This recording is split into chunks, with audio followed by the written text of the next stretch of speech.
Let's talk about expanding the scope of size reduction by the use of shredders. But first, let's establish some definitions. Now, granulators provide size reduction of common parts, scrap, etc., and we've all seen granulators in the workplace. And granulators provide, as the name implies, refined granulate suitable for reprocessing. In other words, the shape of the scrap that is size reduced by a granulator is appropriate for rejoining with virgin materials and going directly into a processing machine. Shredders, on the other hand, provide fast size reduction of bulk scrap, large parts, thick scrap, and produce relatively uniform output that is ready for granulation, but it is not ready to be reprocessed. As a matter of fact, shredder output usually cannot be reprocessed directly. As we can see by this little video, the output of a shredder, although uniform, is fairly large compared to the typical granulate from a granulator. And so this output is ready to be easily granulated by a granulator or easily stored in a sized reduced fashion, but is not ready to be rejoined with virgin materials and go into the throat of a processing machine. Now let's talk about the configurations of shredders. Shredders come in basically two styles, single shaft or dual shaft. Let's talk about single shaft first. Single shaft shredders are typically more robust. These are designed for the toughest size reduction tasks. And size reduction is accomplished by shearing or shredding the scrap with rotor-mounted teeth cutting down against stationary bed knives.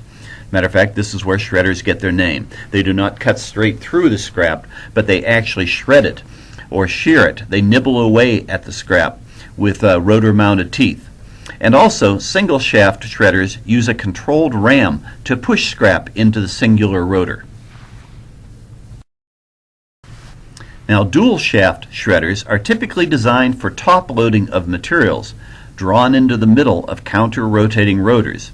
And you can see a couple of those rotors there in the picture on the right. Size reduction is by shearing or shredding the scrap with rotor-mounted teeth cutting down against each other.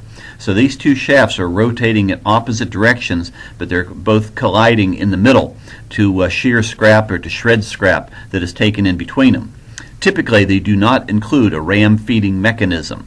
The rotation of the rotors is actually what draws the scrap into them.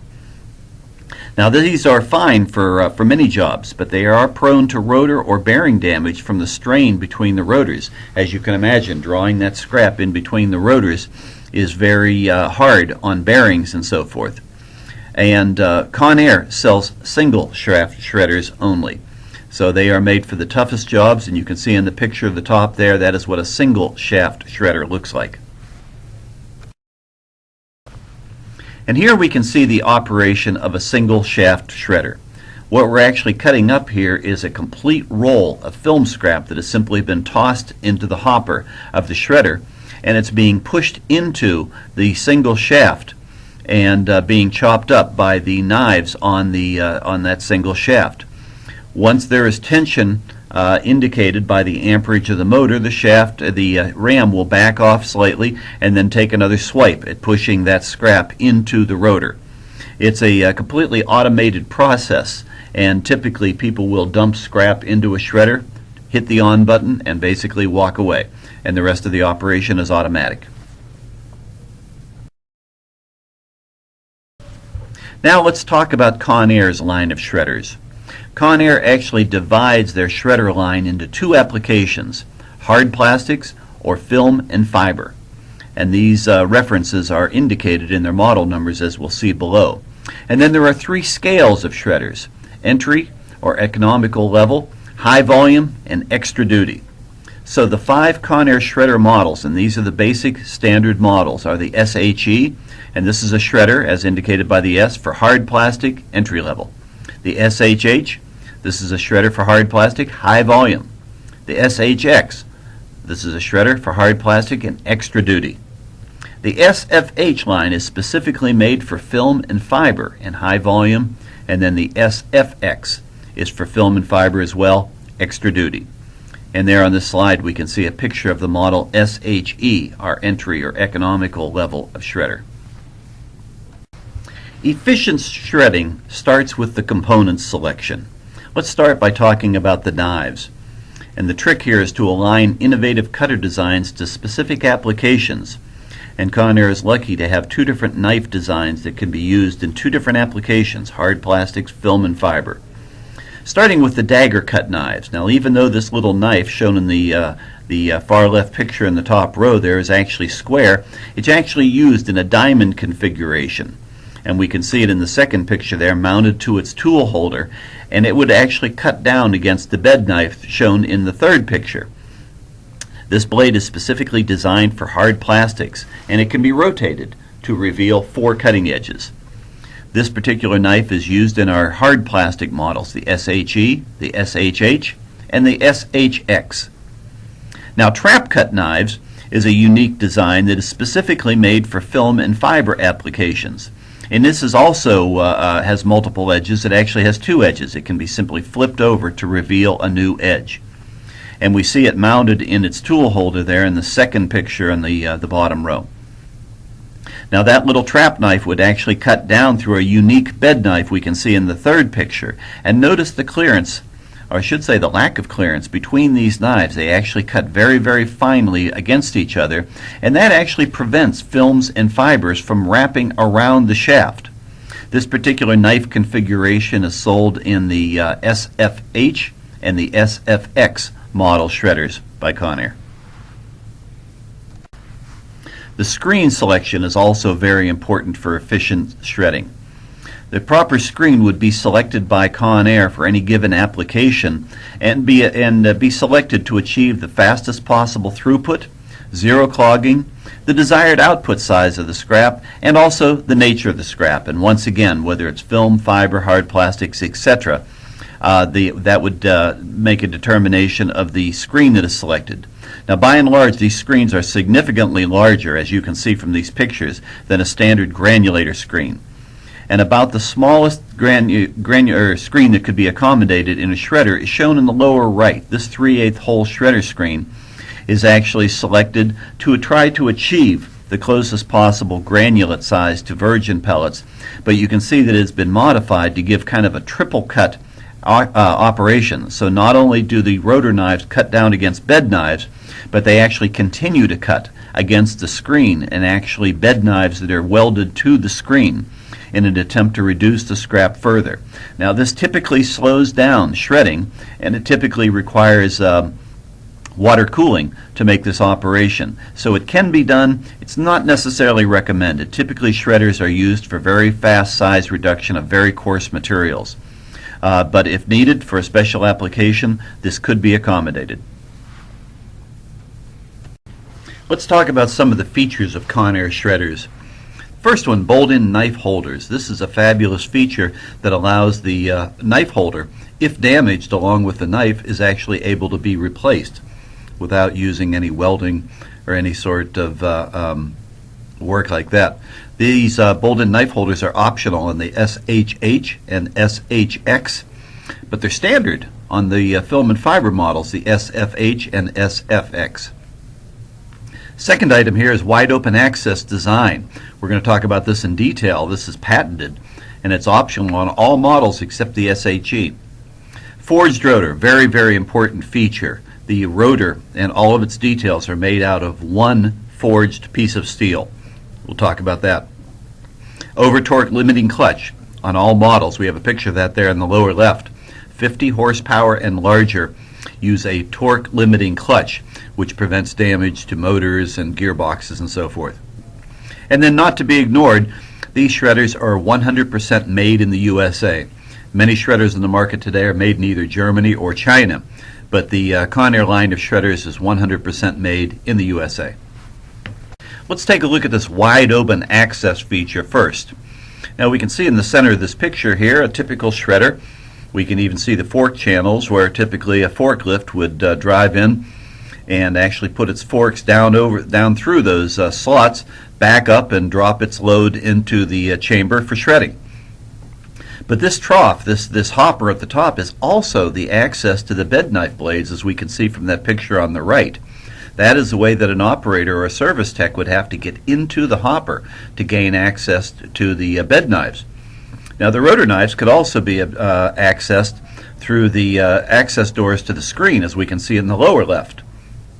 But you can also see in that image there the row of bolts that are required to remove that very, very heavy-duty screen to gain access to the shredder rotor. But with the wide open access feature, which is an option on most of these models, there's a better way to service. We can see the same shredder in the upper left-hand corner, but in the upper right-hand corner we can see that the entire ram feed section of that shredder can be pulled back. Even the upper hopper splits, and we have what we might refer to as walk-in access. And here we can see a worker actually working very comfortably on the bed knives with an air wrench. So the rotor knives, and bed knives are all exposed for cleaning, service, etc. by simply rolling back the ram feed section of the shredder. Now, an additional feature of this very, very clever design is that when that ram feed section is rolled back, it actually exposes the clutch mechanism that you can see in the orange circle there at the bottom. And so that operator, that service tech, can actually just simply reach through that opening that becomes exposed when the ram feed section is rolled back. They can actually just reach in there, rotate that clutch, and that will rotate the shaft of the shredder, allowing access to all the blades. By simply rotating the clutch, will rotate through the gearbox the single shaft of the shredder, and that is an excellent way to gain access. This is all part of the wide open access feature option of these shredders. Forged rotors are a fabulous aspect of these shredders. Forged rotors are precision machined with all the details as a single unit, so the integrity of the rotor is maintained throughout its life. That includes bearing surfaces, drive spline, and even the knife details are all included in one machining process.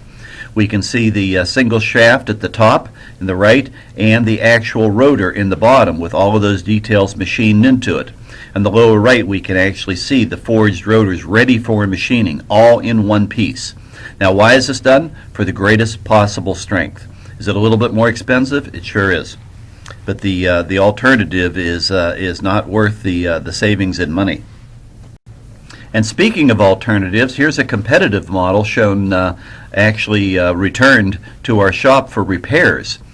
So this is a two-part rotor. We can see why maybe they build it that way. It could be a lot less expensive to do it this way. There's one piece that is actually machined to include the bearing surfaces, splines, and so forth, and then another piece that includes all the details for the knife mountings and so forth. But this type of design can fail. It can suffer from weld failure, warping, bearing wear, and even separation because it's made out of two pieces instead of a single solid piece of forged steel. The over-torque limiting clutch is another nice feature, and this actually provides a link between the motor and the gearbox, as you can see on that top picture in the orange circled area. Now, this clutch will slip when a blockage is detected, preventing damage to the rotor, gearbox, and motor. Now, this isn't everyday variations in the feeding or the shredding or any slight jump in the amperage. This is when a chunk of metal or maybe a huge purging actually blocks the motion of the shredder shaft, and before it does any damage to itself, this clutch will slip, and as soon as it slips, it will trigger a motor shutdown. The motor can easily be reset via on the PLC via a simple push button, but what this does is prevents further damage from happening to the rotor, to the blades, to the gearbox, and so forth. And this is actually supplied on all Conair Shredders, 50 horsepower and larger. It's a very nice feature. The bolt-in knife holders, these are standard on the SFH models and the SFX models for film and fiber, and they are an option on the SHH and the SHX models for hard plastics. Now, knife holders are typically welded to the rotor. That's a less expensive way to do it, of course, but as an option, knife holders can be a bolt-in design, permitting easy change-out in the event of severe damage. The lower right-hand corner there, we can actually see the cavity provided as part of the machining shaft, the machining of the shaft of the rotor. And once again, we see in the lower left there those two different types of knives that can be provided. The trap cut for film and fiber with 2 cutting sides that can be reversed, and the dagger cut, which is actually cuts in a diamond type of shape with 4 cutting edges. Additional features of Conair Shredders are Allen Bradley and Rockwell Automation PLC control panel. We can kind of see that in the middle at the bottom. And that control panel actually comes with a touch screen, and the touch screen is already loaded up with 6 diverse shredding programs. And that shredding program, it will control how fast the ram approaches the scrap, how fast it retracts, at what amperage it will back off, and so forth. And you can use one of those programs for very, very rapid shredding of lighter materials, or very, very deliberate, slower shredding for stronger materials like purgings and so forth. In the upper right-hand corner there we can see an independent hydraulic pump. Now the ram is driven by that hydraulic pump, but instead of burying that pump somewhere on the frame of the shredder that would make it a bit of a nuisance for common maintenance and service, it's actually skid mounted. It's connected to the shredder assembly through very simple hoses. That means that it's very easy to access for maintenance, and even if it needed to be replaced, the entire unit can be replaced as one unit. In the lower right-hand corner there we see oversized spherical pillow block bearings. Now these are mounted on the outside of the shredder so that they are protected from the everyday abuse, of course, of the shredding operation. But notice also that they have bolts on the top there that allow the top half of the bearing to be removed. So if the shaft of the shredder ever needed to be replaced or pulled out of there, it is done very, very conveniently without going to a great amount of trouble. Lastly, all of the Conair Shredders use very, very ultra-duty, we call them ultra-duty gearboxes. Up to 100 horsepower use a David Brown brand, and 100 horsepower and larger use probably the premier gearbox in the industry, Falk brand gearboxes. So shredders can provide very rapid, very coarse size reduction, but if the end goal is to produce granulate, they can actually be incorporated into a 2-stage system, and here we see a picture of one such system. In the lower right we have our shredder, and then the output of that shredder is going via conveyor into a typical granulator. The granulator's job is to reduce that, further reduce that scrap into granulate-sized output, and then that would go to a cyclone and be deposited into a Gaylord stand. So you can go from efficient shredding to clean granulate in one compact 2-stage system. So, do you think you need a shredder? Here's some opportunities for greater efficiency in dealing with your scrap. Number 1, are your scrap parts, purgings, and runner systems simply too large or too thick for a granulator? If they are, maybe you're using a bandsaw to reduce them, to reduce the size of the scrap just so it'll fit into a granulator. Or scrap simply accumulates to deal with later. This is a very common story for us where purgings are ganged up like they are in the lower right-hand picture there. And they just, many times users simply don't know what to do with them. So they either size reduce them with a bandsaw or they simply try to sell them off as cheap scrap.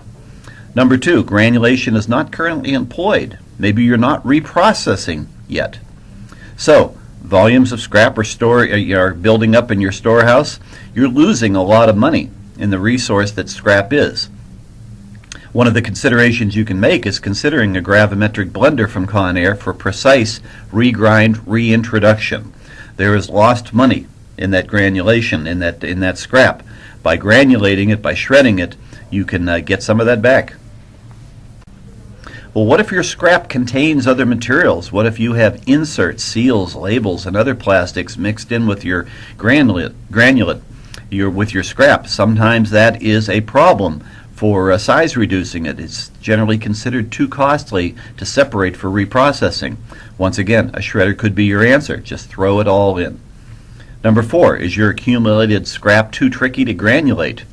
We've all seen situations like the scrap there on the right where the runners or extruded scrap interlock. You store them, you put them in some sort of a bucket or a barrel or a Gaylord, but then you pull them out and it's one big bundle, too clumsy to feed to a granulator. So the problem is not addressed and scrap accumulates. A shredder will take care of that. We see in the pictures along the bottom there, some of your scrap may include that, once again, those insert seals and so forth. Or it may be all intertwined like the extrudate at the bottom.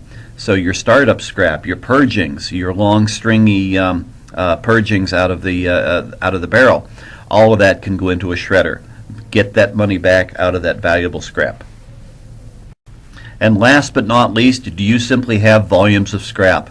Perhaps like we show in the lower left there, rolls of off-spec product scrap, or even municipally collected scrap. These are traditional shredding applications where the ability to take scrap in one huge chunk will really pay off in savings in manual labor and, of course, reclaiming all that valuable scrap for reprocessing. We like to remind you that Conair can help. We are experts at dealing with these opportunities and hooking you up with the correct equipment to take care of it, whether it's that shredder, the granulator that follows it up, or even a blender for on your processing machine to reintroduce that scrap in a very refined manner. To learn more about these shredders, simply go to www.conairgroup.com. And we actually have 3 brochures available in the size reduction section. One on the SHE series, that entry level, one on the film and fiber models, the SFH and the SFX, and another brochure on the hard plastic models, the SHH and the SHX. They are there for you to view at any time. We really appreciate being able to share this shredder information with you today. Thank you for your time and attention.